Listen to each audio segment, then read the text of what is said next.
Let's hear from Shai Gilgeous-Alexander, who finished with 31 points in OKC's Game 1 win.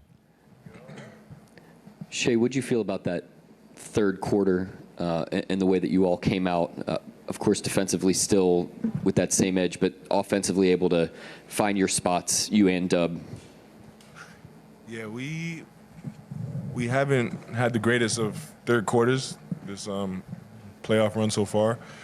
We want to make that emphasis, like come out of halftime with a punch, with a little jolt, with some energy, and not ease into it.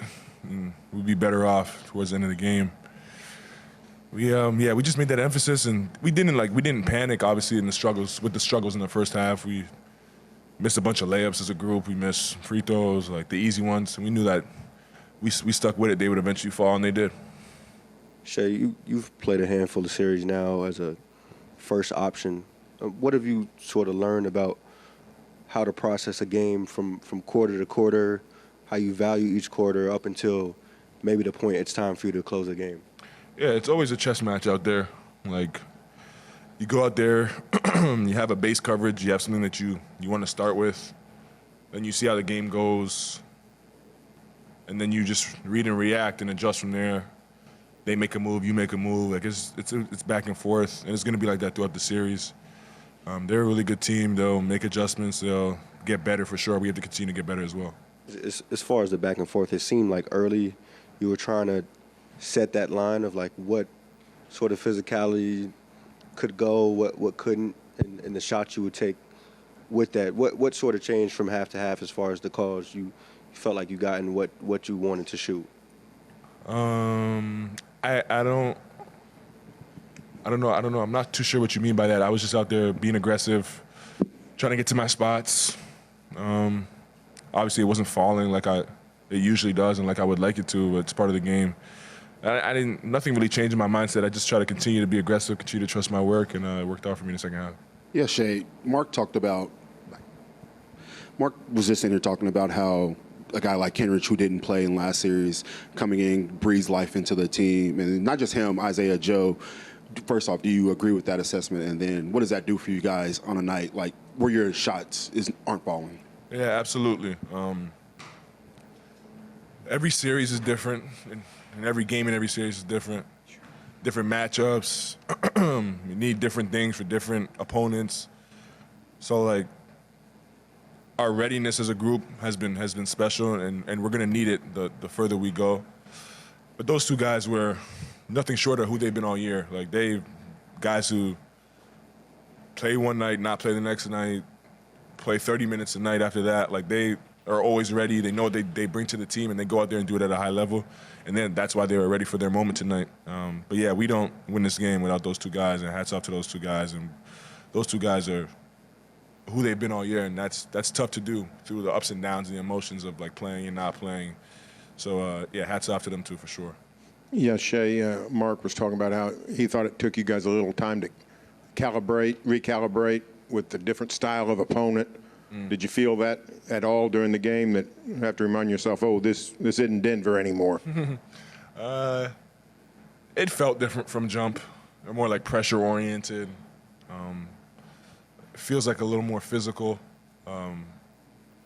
But at the end of the night, it's basketball.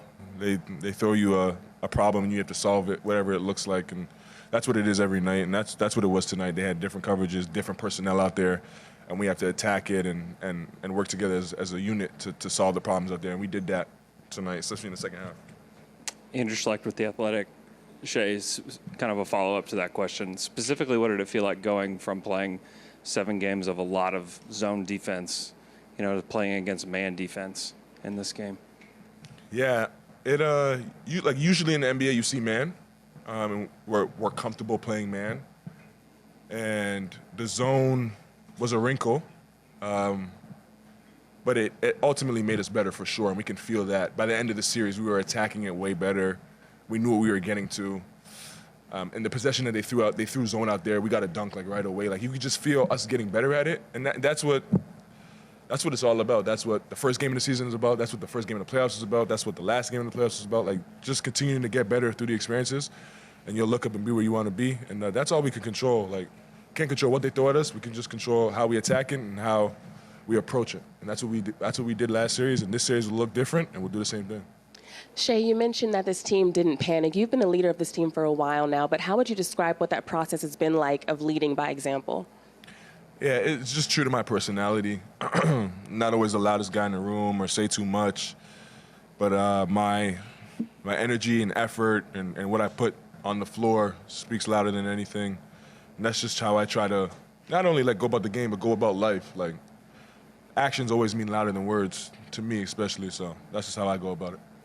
Shea, the defense kept you guys in the game early on before your offense could really find a hold.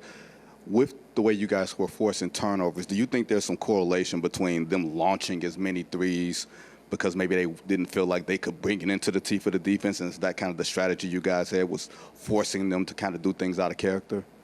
Yeah, I have no clue what they were thinking. I don't know how to answer that one. We try to play to our identity on both ends of the floor, and then just read and react from there. I don't know. I can't answer that one for you. But yeah, we try to play to our identity defensively, and we did a good job of that. And the defense definitely gave us life early in the game and kept us in it for sure. Shea, Game 7, Kaysen sets a career high in the playoffs for assists. Tonight, he's got 7, a new career high in assists off the bench. What are you seeing from him as a playmaker for you guys, and being able to facilitate for others? Yeah, Kaysen played point guard in high school and college. You guys, you might forget that. This is his role in the NBA.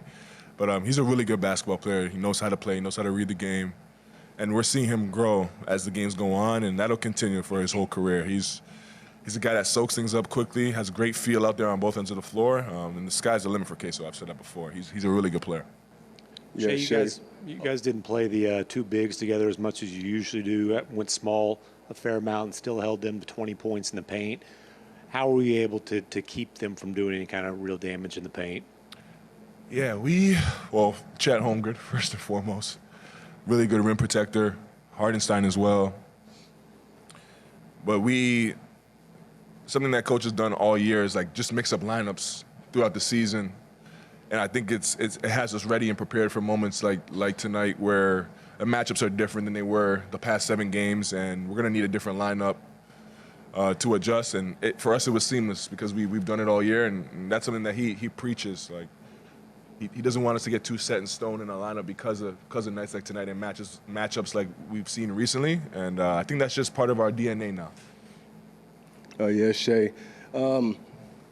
Anthony Edwards shot, I think, 5 of 12 through 3 quarters. He only shot 13 times tonight, 0-1 in the fourth quarter, did not score. From your perspective, was it just him just not being as aggressive in the fourth, or was it something that you guys were intentionally doing to stop him? I don't know. I'm not too sure. Good player, though. He'll play better than he played tonight. It's a long series. We just got to be ready for whatever. Shea, you guys took 21 threes tonight. Those are the fewest you've taken all season by 6. What are some of the things that led to that? Just us playing basketball. I don't think we ever focus on what type of shots. As long as they're good ones, we try to let them rip. And I guess the threes, that we had less good threes tonight. But I don't know how to answer the question. We just go out there and play to our strengths, and whatever the night looks like, it looks like. How big did you think Chet was to open that fourth quarter? And then what is kind of your bigger picture view on his season and how he's kind of had to, I guess, reintegrate back to a moving ship? Yeah. Chet was great. When he's his best version of himself, we're the best version of ourselves as a unit. It's no surprise. He affects the game at such a high level. From the moment he was on this basketball team, our win column went up, and it's no surprise. He affects the game every night, every possession at an extremely high level. And I think it's gone under the radar a little bit how hard it is to be a guy and then sit out for a couple months and have to integrate yourself into a team has the best record in the NBA and not step on nobody's toes, but also still be yourself.